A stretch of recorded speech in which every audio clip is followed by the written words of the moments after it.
Hey there, it's Zoographist and I'm Dr. Fox. In last tutorial, we drive our bus, we drove our bus, and in this tutorial, we'll be customizing a little bit of our bus. We might not be changing any value because it's already working, but we'll be seeing how to customize our bus, and also we'll be going to our event graph, the blueprint nodes of our bus, and we'll be seeing the 4 important nodes to consider when controlling a bus or any vehicle. And also I'll be giving a small bit of blueprint introduction here. It won't be a blueprint class, but an introduction that help you understand how blueprint works in Unreal Engine. So it will be there, so we don't have to be delaying it anymore. Let's get into that game. Okay, let's start customizing our KSRTC pawn. For that, let's open our KSRTC pawn blueprint first, and if you see your blueprint like this, only the details panel is here. All you have to do is press this open full blueprint editor button and you will be going back to how it should be. To start customizing our vehicle, we can go to our vehicle movement components, since this have all the data of a vehicle.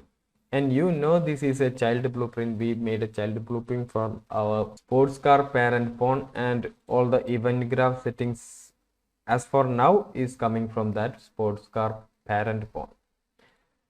So in vehicle movement component, if you need to change or customize something for this particular blueprint, you need to turn this on. This will be turned on by default. If not, you need to turn this on, otherwise none of the changes will work. Okay, so make sure this is turned on, and let's go down, and we already see the wheel setup part. We have changed our wheels to our KSRTC wheel, and there's a suspension enable option. You can turn it off. If you don't need a suspension, wheel friction is enabled, and all these 3 buttons are just enabling. It's a true or false. You can enable or turn it off.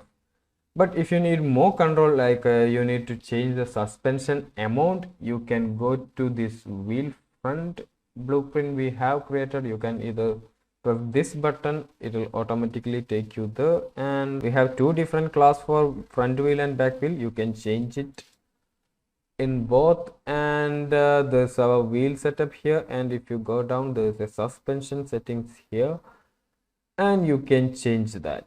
For our case, we have nothing to change here, but play with it and see what are the changes. So that's for the wheel setup, and we can go to a mechanical setup. Before that, I'll be honest, I'm no expert in vehicles, so I don't know the exact values to put here. I just change the values, and if it works, it works. So bear with me there, and let's go to the engine setup, and you can see a torque curve there. This is about the RPM. I don't know how it works, so I'm not changing the curve, but I'll show you what the curve is. Let's open this curve. You can draw a curve here, but a better method is a separate curve. If I go to that position, as you can see, with our parent pawn, there's a sports car torque curve. I'll torque it here, and as you can see, this car has somewhere around 7,200, and in between I don't know what value will be here. Somewhere the RPM value is here, and it's going from 0.5 to up to 1 and going back down to that in its RPM. I am not sure how this, but for your car you can go to Google and search for RPM or something. You can see the RPM values here. I think that's the RPM value. I'm not sure. It's, if you're seriously making a game, get a vehicle expert there and create your own curve. For my case, I'm not changing because it works here, so I'm not changing. Let's say my bus have a 7,000 RPM, and if you change your if you create a new curve, put it here, and you need to put the maximum RPM here. RPM is affecting the gear change, so get an expert and or ask the Google or Chat GPT, the new AI era. So ask him. However, do that engine setup thing here, and there's maximum torque, RPM, idle. I'm not changing any of this because all of this is working with my bus. And there's the differential setup. As you can see here, we can change our driving method to rear wheel drive or front wheel drive. Since the parent class is a sports car, it has a rear wheel drive. If it was a normal car, you might need to put a front wheel drive. At least in India, most of the commercial vehicles are front wheel drive. I think we love the hatchbacks, so, and the mileage issues. Anyway, we have the front wheel drive, and for a bus we need a rear wheel drive, so I am not changing that too. If you have four-wheel drive vehicle, you can change into all-wheel drive. Also, you can change this to a four-wheel drive or front wheel drive on the drive itself, but we are not touching them. Okay, so let's put in rear wheel drive. You have to change it rear wheel drive here, and our front wheel, I'll show you in the front wheel. You can go put let's see, affect by engine. You need to turn this on in the back wheel if you are using a back wheel drive. Okay, and the transmission setup will control that. As you can see, there's an HUD when we hit play, and if I drive, let's go above 100 km/h, I think. Yeah, if we go above a limit, the gear will be changing, and that gear changing thing is happening in this transmission setup. It's automatically transmitted to next gear. You can change that with a different input, and I think there is a gear change, transmission efficiency, and let's see, forward gear. These gear ratios and our RPM are setting the gear changing type. And again, I'm not the expert there, so I'm not sure. I just change the values till I get the values right. Okay, let's go next import. Then you don't need to worry about the component tick. Let's set it to the default. And the steering setup, you don't have to worry. You can do a different curve for that to create an external curve from here, or right click and create a curve there in the content browser. And all of this is working fine, and you can see this. You can customize it here, and the vehicle mass, you can change it. I'll just put it 1500 for a sports car weight for our bus. It's ridiculous, but it works, so let's put it like that. And there's a reverse as brake. I already told you in last tutorial, reverse is brake in Unreal Engine, so that if we brake and if the bus is stopped, if you are still holding the brake button, it will do it reverse, and that works for most of the games. So let's put it like that. We have already seen the center of mass override button, and I changed it to 125, so it won't be falling down too much, and it still keeps that wobbling effect, that turning effects. Okay, and you can give chassis width and height here, and all of those work by default, so I'm leaving that too. And that's it for the important ones. You can have an initial velocity here. I don't know what will be the purpose, but you can have it here. And yeah, that's it for vehicle movement components here. Now let's go to the section you're waiting for, the event graph. For our KSRTC event graph, it's coming from our sports car parent pawn, so I'll go search for that, and it will take you to the sports car parent pawn. And if I open that up, as you can see, there are many nodes here working for our KSRTC Pond 2. Even though this is not a blueprint class, I'll give some hints that how blueprint works. If you know already that, you can skip this part. Okay, a blueprint works like a Cinema 4D espresso tag that can control things in our game. With a node system, you don't have to code anymore. So let's see, what are these kind of codes? For an absolute beginner, you just need to worry about 4 colors in blueprint. This red one, this green one, and the blue one. For now, blue one is used in some other cases too, but for now we are worrying about these kind of blue colored nodes, and other one will be, let's see if I can spot one of them here. Yeah, these gray ones.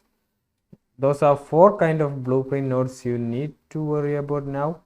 So let's see what are these red kind of blueprints. This is called an event. So you can see there are many events, and all of the nodes start with those events or red kind of nodes. These are the triggers of our blueprints. If this is a code, it should be triggered. This trigger is telling when it should be working this code. I hope that makes sense, and when we add our own event, you might understand a little more better. The next color is the blue color. It is setting a value. As in our espresso or any sideways node system, the left side is input and the right side is output. But the setting node is changing something in our game, and the green nodes are reading something in our game.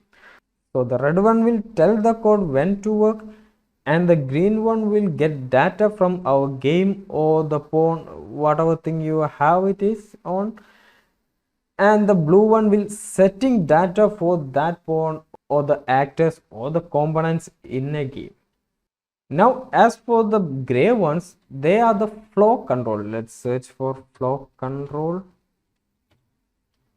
They are the flow control nodes. I'll skip all these switch. Come on, let's go up and let's close that. And these are the flow control nodes, and the main one is a branch, and let's see the other one is a flip-flop, and let's see the sequence. We'll be seeing these 3 nodes, what they are doing. The others, there's a for loop one for looping and a while loop also for looping, and do number of times.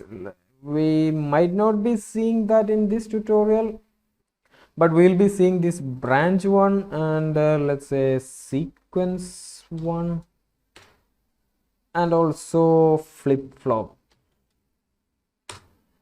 These things are controlling the flow of our code.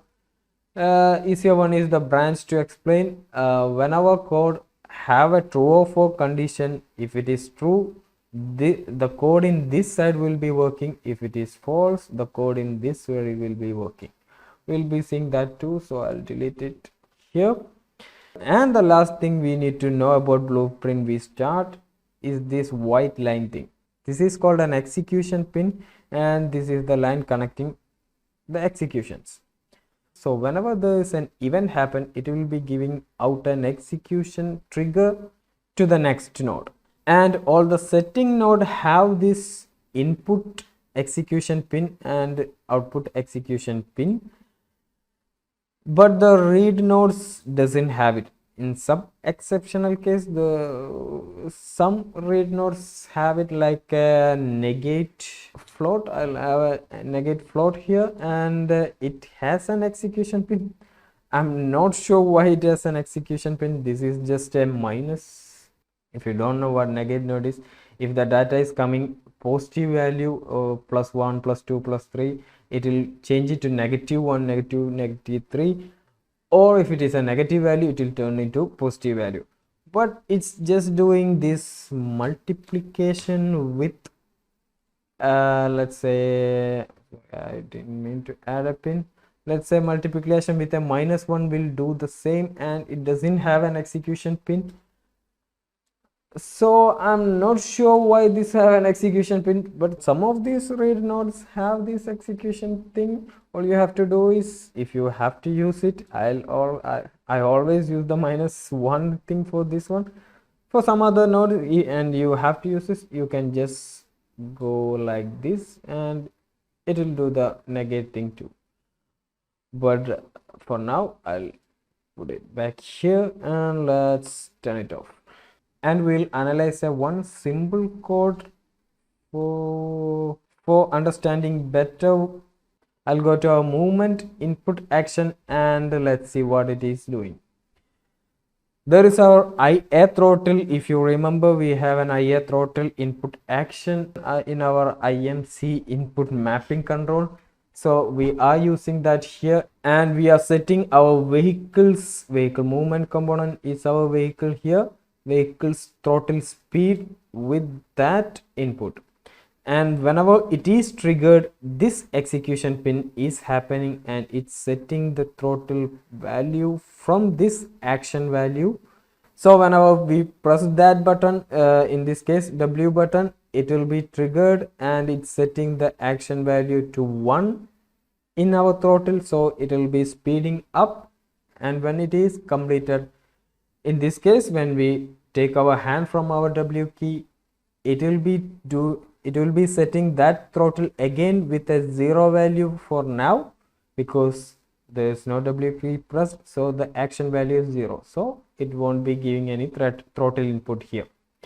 And in our brake case, it is also the reverse gear, so remember that. And I take this brake light node connection off. You might need to do that too, because some material issues will be there. We'll be discussing that in a later tutorial, so just take that brake lights connections off, or you can either delete that too. Let's put it back there because we might need that in later tutorials. Okay, in our brake input, it is happening the same thing. It's setting the brake input action value for our wheel, and when it is completed, we need to put it in the 0 values. Okay, so I think that give you a small overview how blueprint works. Now let's go add our own blueprint. We can add our blueprints here and it will be working with our KSRTC too, but I'll make use of this chance to teach you how we can override those things in our KSRTC port. We have all these controls in here, but we are not limited for our children here with the same thing. In our event begin play and our event tick is the default event triggers we will be having with an event graph when we create a blueprint or a pawn. And it is also here, but it's taking the events from our parents begin play and parents tick. For now, I'll just take it out and take it out from here too, so it won't be considering those things from our parents. We will be connecting it later back to it. So, and we can delete this one. So the event begin play node, the trigger, the red node is triggering when the game starts. The first frame of our game will be the triggering point for this event begin play. And the event tick is more like our espresso thing in Cinema 4D. It is giving the triggers in every frame of our game. This is a performance affecting node, so be careful with this one. And let's see our event begin play. This is grayed out, don't worry, when we connect it to something, it will automatically turn on. So let's connect it to a print for now. And let's say if I connect that to our print, it is turned on, and let's print beginning. Let's say beginning. Okay, and let's compile, and if I hit play, it's triggered twice, I think. No, it's triggered once in each car, in each bus. Okay, so let's go back and let's ignore those things for now, and let's delete that too. Now let's add our vehicle movement component to try and control our vehicle with a new blueprint. Let's control our throttle so that our vehicle will be moving when the game begins. So let's set the throttle. All you have to do is drag it from here and let's say set throttle. So this will be giving our acceleration. So let's set the throttle, and the throttle value could be 1, I believe, and we need to trigger this set throttle, so we need to have our execution pin connected to that. And let's compile and go back to our game and hit play, and as you can see, both our blueprints have that speed value of 1 at the begin play itself. So let's cancel that, leave this and go back to our pawn class. So that's how our vehicle blueprint things working. We also have a set brake, and let's search for set brake, and I don't need to execute this one. If you need to take this execution pin from here to here, let's press Ctrl and put it here. So this won't be executed, but this will be executed for our vehicle movement component. This is an important one. You can't just have a set brake input. We need to tell which vehicles brake input are we changing. Okay, so let's hit play, and it's braking, but sorry, we haven't changed our brake to 1, and let's compile it again and hit play. It should be taking a reverse because I told you the brake is also the reverse gear. So let's clear that one, and let's see what other things we need to consider. We need to consider a set steering value. So this will be +1 and -1, I believe. Yeah, +1 and -1 for left and right steering input, and I'm not showing that in the bus world. You get the gist now. Okay, let's see. The other important things is our handbrake.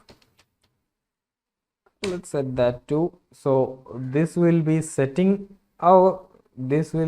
braking our bus, but it won't be taking a reverse because this is just a handbrake. So this will be the 4 nodes or 5 nodes with our vehicle movement component you need to worry in a vehicle blueprint. So I'll just delete that here, and let's connect it back to event begin play, so that everything from our parent is connected back again. And let's hit compile and save again, and let's hit play again, and it's working like before. And before winding up this class, let's go back to our sports car parent pawn, and let's see. Our input throttle is setting that throttle. The node we just seen setting the brake is setting that brake, and the steering is setting the steer value with the action value plus or minus 1, and whenever it is complete, it is 0. Also this trigger is controlled with a game controller, which has in between values too, like a joystick or a Vive controller. And also we can use the mouse X or mouse Y for this one, but we are using that for our camera, so we leave that there.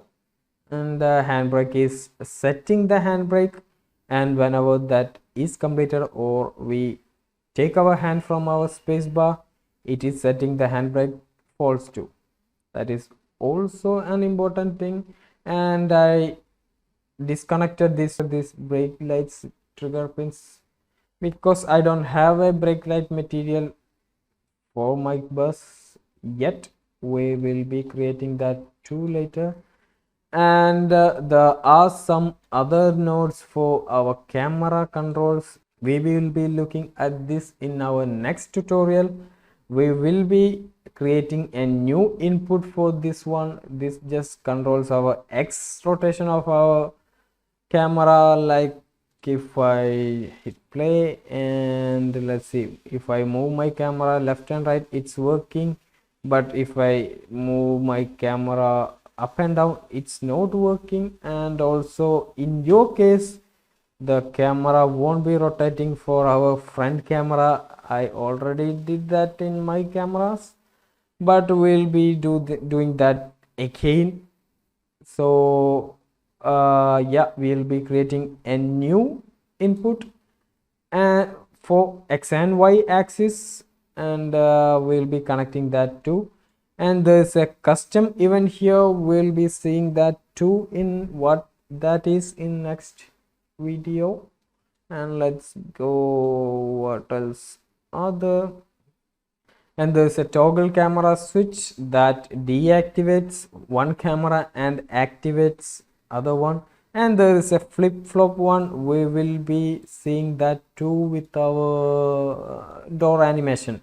I have never mentioned the door animation, but we will be doing a door animation and a steering animation for our bus. You already know we set our skeleton for that too, so it will be happening. And this is the reset button. Whenever I press backspace, it is setting the position, it is getting the position and set the transform for our bus again from that position without the rotation value. And also it's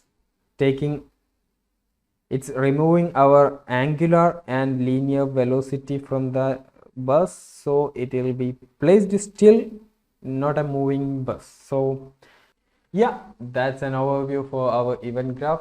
And in next video we will be giving more controls for our camera, as I said, and also we will be opening and closing our door. We will be giving animations for our door and steering too. We'll be exploring that animation graph we already made for opening the doors and all. So to get notified, just press that subscribe button, bell button. If you haven't pressed that subscribe button already, press that. Don't do that twice. And like button, share button, all that. I'll see you in the next one.